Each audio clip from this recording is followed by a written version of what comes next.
విత్తన ర్యాకీలు వృక్షాబంధన్ కార్యక్రమం ఈ ఏడాది బాగా విజయవంతమైంది. దేశవ్యాప్తంగా 10,000 ప్రాంతాలలో వృక్షాబంధన్ కార్యక్రమం విత్తనాల ర్యాకీలతో చేద్దామనే ఆలోచన ప్రచారం మనం సాగిస్తే దాదాపుగా ఇప్పటి వరకు మనకు అందిన సమాచారం ప్రకారం 11,004 ప్రదేశాలలో చెట్లకు ర్యాకీలు కట్టి పూజలు చేసి, పవిత్ర దారాలు కట్టి పూజలు చేసి మహావృక్షాలను కాపాడాలి అనే ఆలోచన అన్నది ప్రతి ఒక్కరూ చెప్పడం జరుగుతుంది.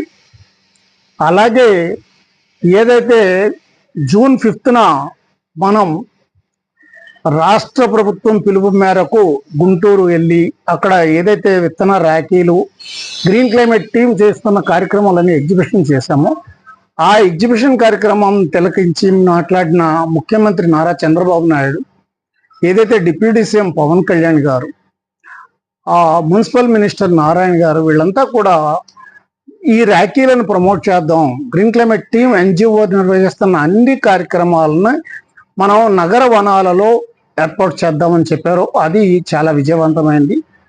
రాష్ట్రంలో ప్రతి జిల్లాలలో, ప్రతి మారుమూల ప్రాంతంలో కూడా విద్యా సంస్థల్లో కాలుష్య నియంత్రణ మండలి అధికారులతో లేదా మన అటవీ శాఖ అధికారులు, ఇలాగా విద్యాశాఖ అధికారులు, వీళ్ళంతా కూడా ఎన్జిసి అందరూ కూడా ఈ సీడ్ ర్యాకీలను తయారు చేయడం ఒక కార్యక్రమంగా పెట్టుకొని చేశారు.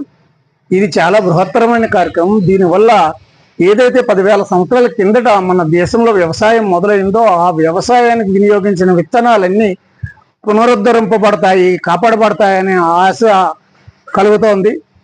ఈ విత్తన ర్యాకీలను వృక్షాలకు ర్యాకీలు కట్టి మహావృక్షాలను కాపాడాలనే ఆలోచన, పర్యావరణ హితంగా జీవించాలి అనే బిష్ణోయి తెగ ఆలోచన ప్రతి ఒక్కరూ ఆచరణగా తీసుకొని చేస్తే చాలా ఉపయోగపడుతుంది. భవిష్యత్తు తరాలు హాయిగా జీవించగలుగుతాయి. సమస్త జీవరాశిని కాపాడాలని, ఏదైతే పక్షులు జంతువుల ఆవాస ప్రాంతాలు ఉన్నాయో వాటిని కాపాడాలని, ఆ రిజర్వ్డ్ హ్యాబిటేట్ అన్నది ప్రతి ఒక్కదాన్ని మనం కాపాడాలి అని కోరుతున్నాం.